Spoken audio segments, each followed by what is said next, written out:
welcome back to the official Sasquatch and Squirrel Show. Today, we're going to talk about our namesake, or one of the namesakes, Sasquatch. We've had some people comment to us and say that since we have the name in our show, we might as well do an episode on the elusive Sasquatch or Bigfoot. Right. Let's talk about the name of our channel real quick. So, about me, I'm the squirrel part of this equation, and I have a business that deals with leather. I'm a leather crafter by, hobby, and it's called Big Effin' Squirrel Leather. Mm-hmm. That's how I got my name for the Sasquatch and squirrel. So, where does the Sasquatch come from? Well, I am a 6'4", 295-pound man. I have a giant beard. It's just a nickname that people have given me for most of my life, most of my adult life anyway. So it fits, and here we are. Yeah, definitely plays the role. Mm-hmm. I'm a short fellow, so it's like I'm 5'6", so it's like it's just funny to see us two together because like I'm literally a foot lower than he is. Better, A stark contrast, if you will. absolutely. Yes. So I wanted to give a shout out to Nate from Indianapolis with the local 317. This guy was the one who asked us to put a show together on Bigfoot. So we're like, you know what? That's a great idea. Let's go ahead and get this one going. That's right. I mean, and you got to think, out of all the cryptids in the world that's got a story, Bigfoot is probably the most legendary. It's probably up there with the likes of the Loch Ness Monster, don't you think? Well, yeah, because I think those two kind of go hand in hand, right? I mean, when people say or they bring up the topic of cryptids, they always say, oh, you mean Sasquatch or the Loch Ness Monster? Right. So they're pretty synonymous with one another. Yeah, yeah. And it seems like they both came out somewhere close around the same time, didn't they? I'm not too sure about that. I think Sasquatch. I mean, I guess it depends. Like, because I don't know the lore in Scotland, so it could be, maybe Nessie's just as old as Sasquatch. I don't know, but I know that Sasquatch in this country has, it's got a bunch of different names, but we'll get to that in a minute. But I know it goes back hundreds of years here in the U.S. I don't know so much about the Loch Ness monster. Right. And we can look that up in a different episode. But today's episode is on the legendary Bigfoot, Dun dun dun. right? Yeah. All right. Anytime that I start looking up topics of whatever we're researching, I always ask questions. How did this start? Hmm. And, the discussion of Bigfoot is kind of strange. There's multiple paths for it. Right. Supposedly, the Native American Indians were the ones who came up with a Bigfoot like creature first. I think that the good majority of the Bigfoot lore started in America, Okay. and that's for the actual Bigfoot itself. Yeah, the actual Sasquatch. Yes. Right, right. Hmm. Which we'll get into later, that there are different stories and lore in other, not only other states in the United States, but other countries as well. Yeah, and other cultures. Yeah. Yeah, supposedly the Native Americans, they call these things wild men, and they were Hmm. supposedly some kind of humanoid like critter that lurked in the forest. But I didn't really get into too much of what they were, but that's just the story of what happened, like a rough story. Hmm. And supposedly, when the Brits settled into the Indian territories, the Brits reported sightings of things in the forest near their encampments because they would hear the Indian stories, Hmm. and then they would actually get sightings of these things. If it was me Right. and I was an Indian telling somebody who's like laying in my front yard that somebody's that there's all these things going around in the forest, I would definitely scare these people out of my front yard. Well, yeah, because that's a scare tactic, and it's like, hey, you know what? It might run them off. Right. I got a dog and I'm going to let the son of a bitch bite you. And if you stay here, you're going to get bit. I'm just telling you. It's just kind of the same thing. 1,000%. Yeah, that's like the stories behind a campfire. If you go into the woods at night, the Baba Yaga is going to get you or whatever. Absolutely. Let's talk about some of the most popular names of these Bigfoot type critters, whatever you want to call, in our country. Okay. You have Bigfoot being the most popular name in America. Then you Mhm. have, of course, Sasquatch. That's mainly around the Pacific Northwest of the United States and, upper Canada areas. Mhm. And then Alaska has it called the Nantinaq, if Yes, I'm pronouncing that correctly. I believe so. Yeah. Um, Missouri, they have it called the Momo, Mm. which is funny in itself because That's how I mean, many times have I called somebody a Momo because they well, were a moron? and also, I mean, Momo, that's like something you call your grandma. It's like, "Hey, Momo." That is the most Uh-huh. non-fear inducing name for a 7-foot tall creature or 10-foot, whatever, you know? It's like, "Oh, I wanna Mhm. go see Momo. Like, I'm gonna get my arms ripped off. Imma go see Momo." You know? Ohio actually has one called the Grass Man. I don't know a lot about that. I didn't really look it up. I just wanted to see if there was other similar critters known. Maybe because when they see him, they've been smoking grass, man. It could have been. Sorry. Well, and then we have to talk about Florida Man. Yeah. The reports of the elusive skunk ape, which is supposedly a Oh, Skunky. it is supposedly a relative of Bigfoot. Yep, old Skunky, he's a distant cousin to Sasquatch. Cousin Skunky. That's right. Matter of fact, he owes him $12. That's why he's so damn elusive. That's right. He's like a deadbeat dad dodging child support. Sorry.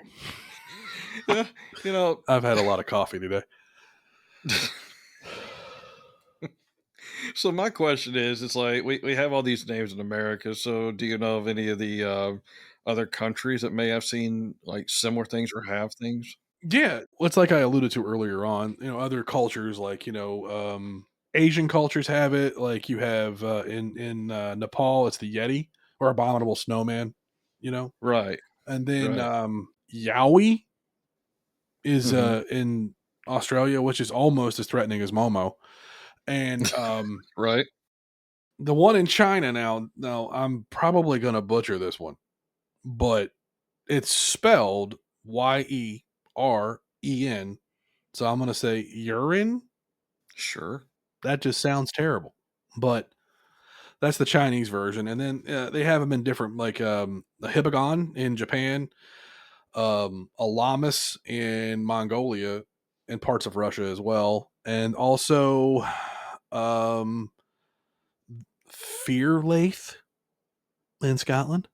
I don't know Huh.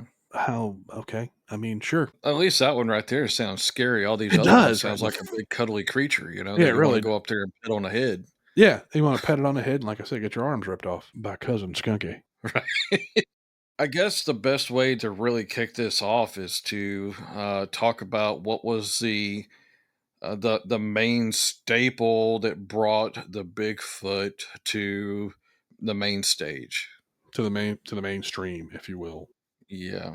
So everybody has seen, even if they don't know what the name of what I'm talking about, they have seen the video of the Bigfoot. That's the Patterson Gimlin film by Roger Patterson and Bob Gimlin. It's an old film. It Mhm. was like a minute long, and it was aired in 1967, and it was filmed at Bluff Creek, California. Yeah, and for those of you that don't know what we're talking about, it's the old school, film that he said about but it's the one where the Sasquatch is walking, Hmm. and he looks back at the camera, and he looks at it for a hot minute, and then then he just keeps walking. That's the one we're talking about. Yeah, absolutely. What do we know about this critter? He's between 7 and 10 feet tall. He's heavy enough to leave an incredibly large, deep footprint. Has hair all over him, and in the skunk ape here in Florida, where I'm at, he's presented by a skunk-like smell before seeing the creature. Hmm. And they usually live in deep bogs, swamps, mountainsides, around a lot of vegetation, where in densely covered forest. Right. And I'll tell you, for those that don't really get to go out into the forest too much or a wooded area, you don't really understand how easy it is to get lost in the woods. Yeah. Uh, I mean, I I used to play around in the woods up in Tennessee area, Hmm. and would just have a good time, right? And one time I was traveling in an area that I wasn't 100% familiar with, Right. and I thought that I turned around and went back the exact same way that I came from, but no, I didn't. I got lost, and it was that right there was the big thing that was surprising to me. So Mhm. if you get lost in the woods, or if you're just trying to become elusive, Mhm. it's very easy to do. You could become an apparition in the woods. Yeah, exactly, and it's very easy to blend in, especially if you're a 7 foot tall hairy monster. Right. Not to get too far off topic, but a ghillie suit that a sniper would use. Right. It hides them well. It would make sense if it's, super hairy and it would blend in with its surroundings maybe. Good. And I guess that was the point I was trying to make there. Sure. A little long-winded, but I got there. Well, this is your cousin we're talking about here. God. Easy sea biscuit. Has there been any attacks from Bigfoot? Yup. The big one, it's in this little town in Alaska called Portlock, Alaska. A lot of murders were happening. The bodies were being mutilated and, dismembered and just left. So that wasn't they weren't being eaten. They were just being killed, basically. So eventually the town said, fuck it, we're leaving. And they just left and abandoned it. And it was like, I think the main thing in that town was it was a fishery where they would, process fish because it's Alaska. And one of the bigger exports from there is, seafood, crabs and salmon and all that. So, Right. and there's stories of occurrences of campers and people hearing things at night or outside their tent and all that, and, which could have been, of course, could have been anything, but people have high tension in those kinds of moments. You know what I mean? You got to think too, the human brain, if you don't see something and you hear things bump in the night, your brain is going to fill in the gaps, you know? Of course, I think that that's where a lot of this kind of campground stuff happens. Now, the bodies that they found, who knows what did it? But I mean, Yeah. this isn't the first time this happened in this town. It closed in the 40s, but prior to that, it closed in 1910 due to the same type of issue with something in the forest hurting people or possibly killing people.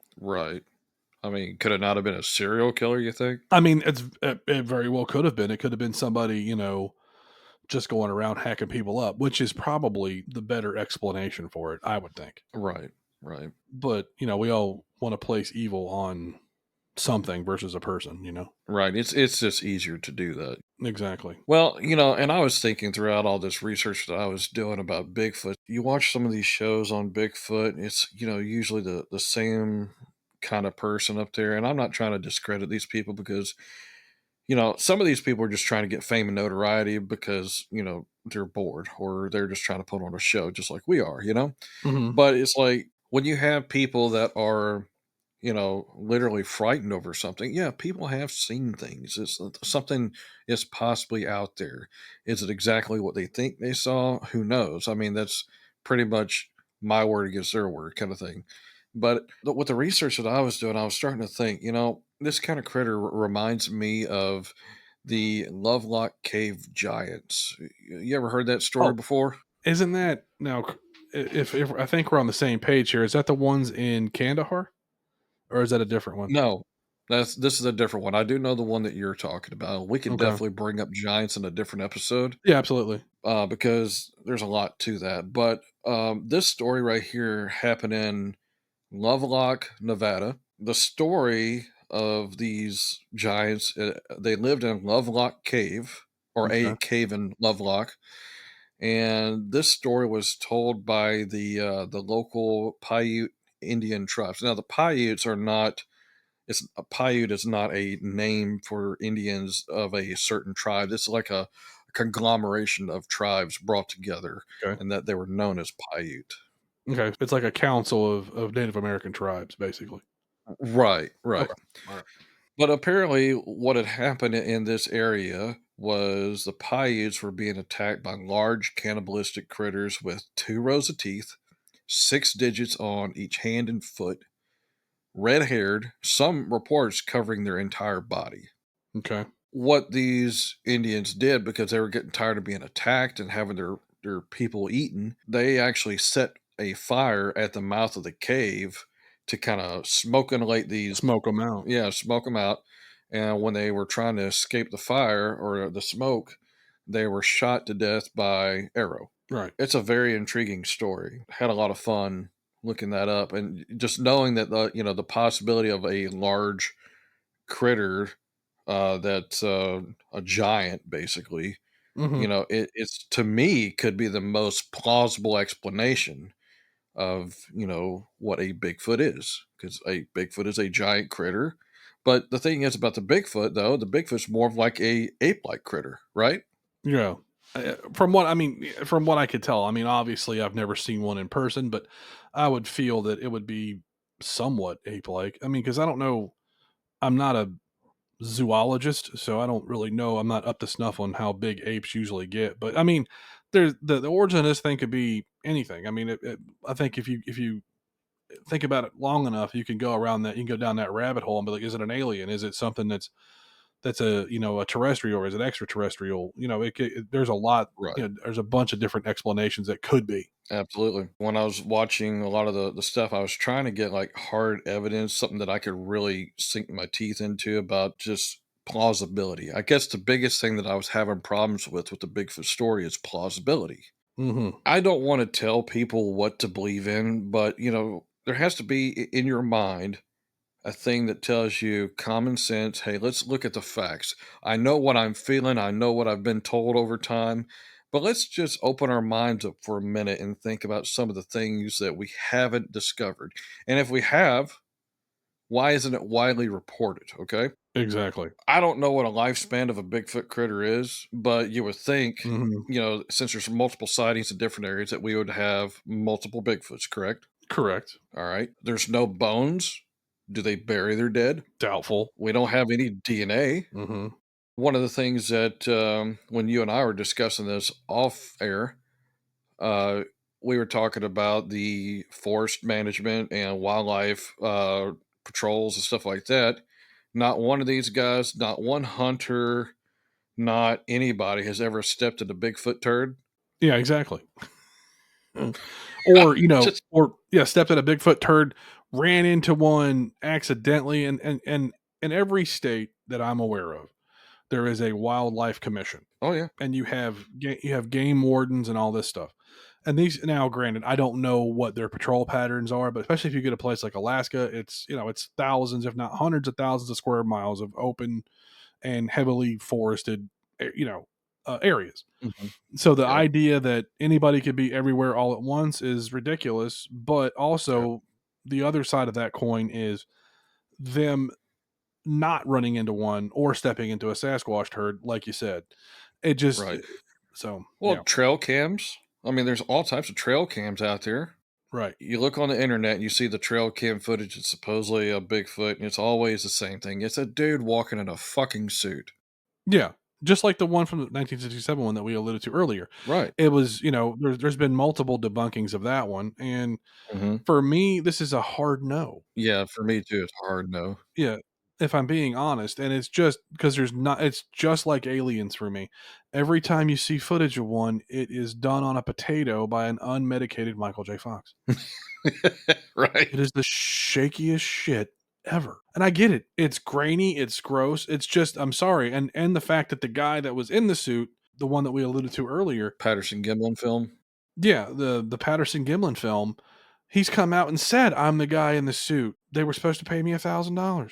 Yeah. Well, let's talk about him for a minute. Okay. Yeah. All right. His name is Bob Hieronymus. I believe that's how you pronounce it. Bob, if I'm mispronouncing your name, I apologize. I am redneck and I am doing the best I can. I'm pretty sure Bob's dead, but okay. So Bob, he's been in a lot of interviews and he's had the same story from what I can tell. Mhm. He's passed multiple lie detectors. He said the suit was hotter than hell. He was worried about getting shot Shot. while walking down through the creek. Mhm. He described the purpose of the film was to bring more people to the theater to see the films of the company that Roger Patterson and Bob Gimlin both worked at. Yeah. And it was supposedly a failing business, and they were trying to generate more enthusiasm. Right. And just like you said, Bob mentioned that they were supposed to pay him $1,000 to wear the suit and be in the film. Right. And he also said, I would have kept my mouth shut if they would have paid me what they said. But he said people deserve to know the truth. And to me, that right there in itself is enough to be like, okay, this guy is, telling the truth. He just seemed very sincere. Well, and yeah, he's from Washington State. He's in a very rural area there. They're not known to be liars. You Right. know, they're just men of their word. And it's also okay, so let's break this down for a minute, especially this one particular film that we're discussing. Okay, back then, cameras were incredibly cumbersome and not easy to set up. Okay. Right. And it's not just like, back in the day we had fucking cell phones.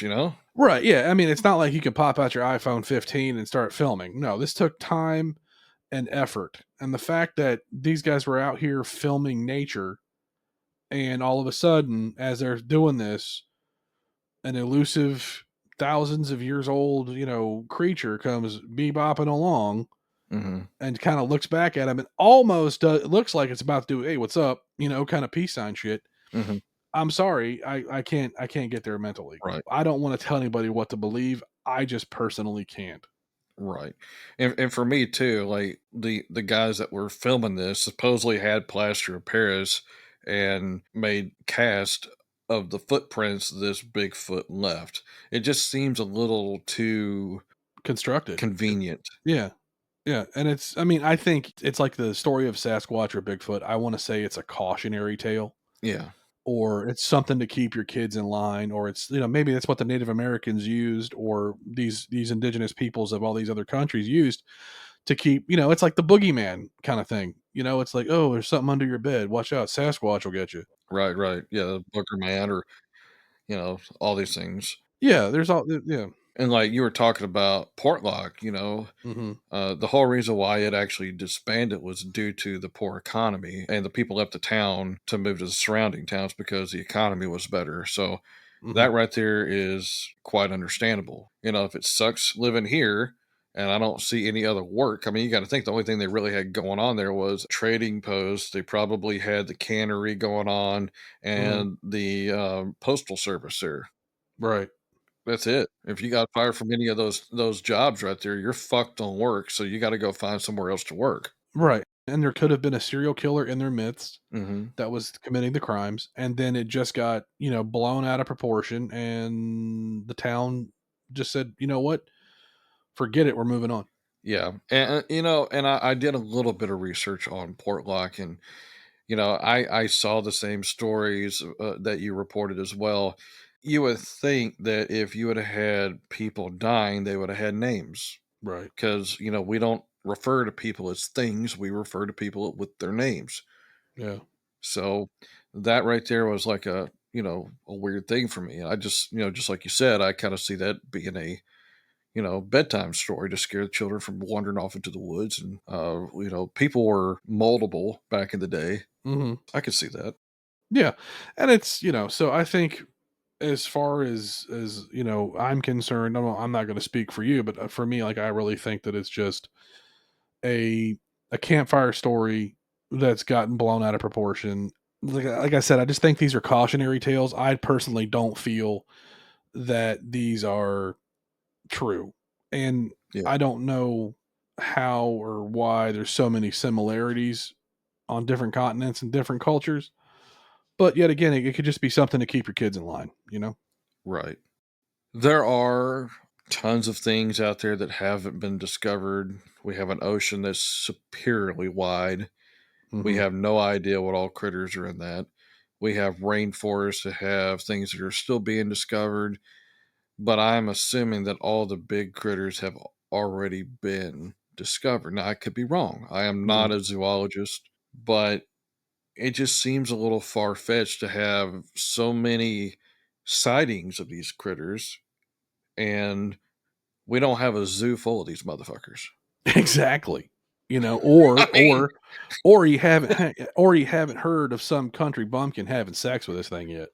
I mean, you would think that you know Jed over there been bumping uglies with Bigfoot and be put in prison for cruelty with animals. You would, It just you seems know what I mean? plausible. Fornicating with a Sasquatch, you dirty bastard. You nasty. Dirty mother. Yeah. I just don't see it I though. just don't see this shit happening, man. And thanks again to Nate for giving us this, but it's my opinion that it doesn't exist. And but thanks for participating in the show and listening to us. Right. And as I said, just because we don't believe in it doesn't mean that you shouldn't believe in it. Exactly. So I think that one's going to wrap this one up for us. Right. So where can they find us?